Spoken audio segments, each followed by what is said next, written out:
question. Please don't say it.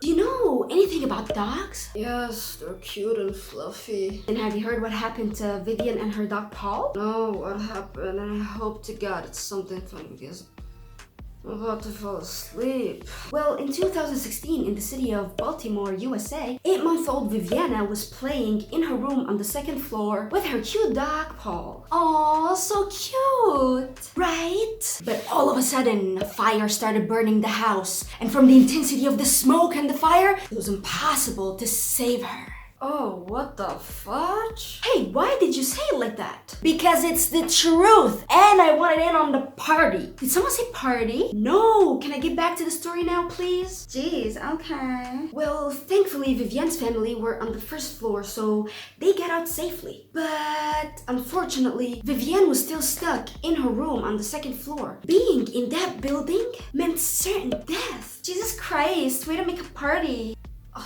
After the firefighters succeeded in stopping the fire, they headed to Vivian's room to save her. To find out that... Yes? To find out that... To find out that she's okay! Oh my god! What was that for? You could have hit my head! Oh yeah! Because you deserved it. No, I didn't. Yes, you did. Try to argue with me and I will throw something sharper at you. Anyways, she was still alive. She had some minor burns, but she was okay because her dog, Paul, spread his body over hers to cover her and to protect her from the fire till he died in that position. Well, to be honest, this story and many other stories that I heard about dogs putting their lives in danger to save us makes me question, why would a cute doggo sacrifice his life to save another one? I mean, you're right, we're not his children nor his kind. Then what is the goal? Why didn't Paul run away when he had a chance, like when the fire started? Why didn't he feel his adrenaline pumping when he saw that there was a threat to his life? What kind of relationship that outweighs the survival instincts? The strongest animal instincts. Did you notice that even her family didn't risk their lives and followed their own survival instincts? Whoa, wait. You know about the survival instinct and adrenaline pumping?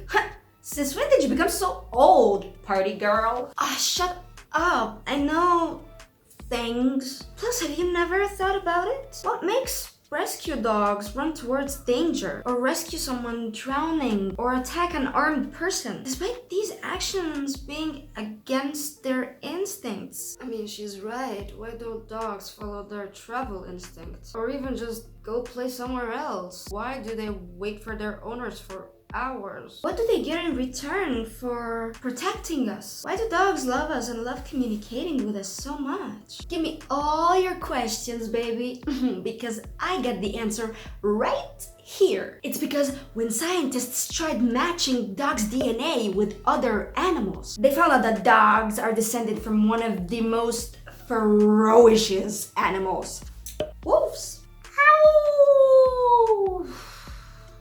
Ow! Kids these days, why do you always cut me while I'm talking?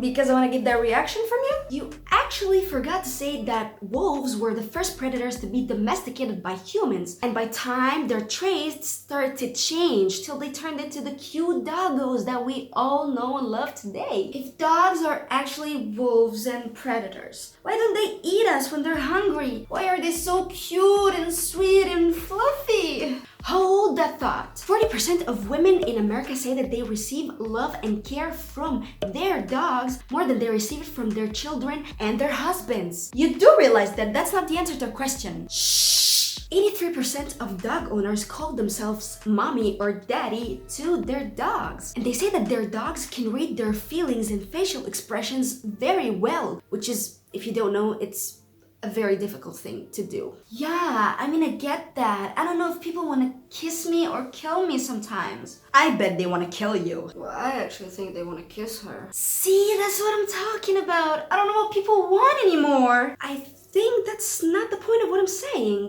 Anyways, Daniel Mills ran an experiment to know if dogs can really read facial expressions or if their owners are just exaggerating. The experiment was based on the fact that our facial expressions are asymmetric. What does that even mean? Basically, the left side of your face is different from the right side of your face. Well, at least you said something right. When our brain reads facial expressions, our eyes move to scan the face from left to right. So what was the experiment? Daniel Mills brought a few dogs and showed them inanimate images, dog images, and images of people with different expressions. And he put a camera in front of the dogs to watch where their eyes move. Wait, so the movement of their eyes was different when it came to reading people's facial expressions? Exactly! The movement of their eyes was normal with inanimated and dog images. But with images of people, their eyes automatically moved from left to right to scan the facial expressions and the faces. So what the owners of the dogs claimed was true. Yes, dogs can read, one of the most important means of human communication.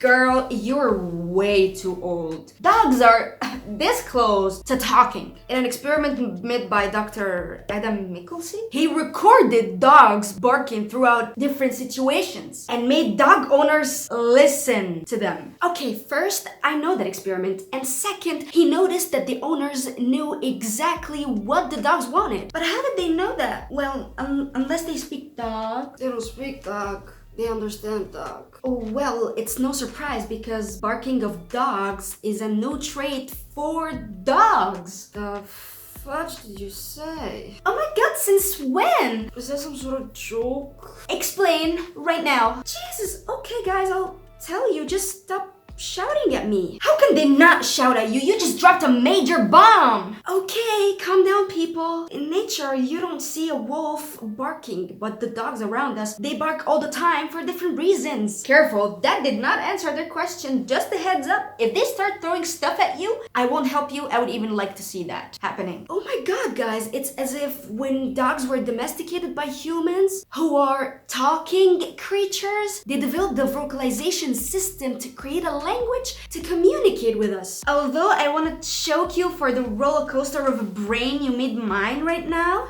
but sometimes I feel like people are attached to their dogs more than they're attached to the most important people in their life. It's because the desire to have a dog increases when a person is unhappy in their life. The more unstable your relationships are, the more you're attached to your dog. This attachment is due to the fact that spending time with a dog stimulates the secretion of a hormone called oxytocin, which is normally secreted during breastfeeding to create and increase the bond between a mother and her child. That made some opinions say that dogs are intrusive beings, using us and manipulating us without us realizing, using our hearts and our feelings.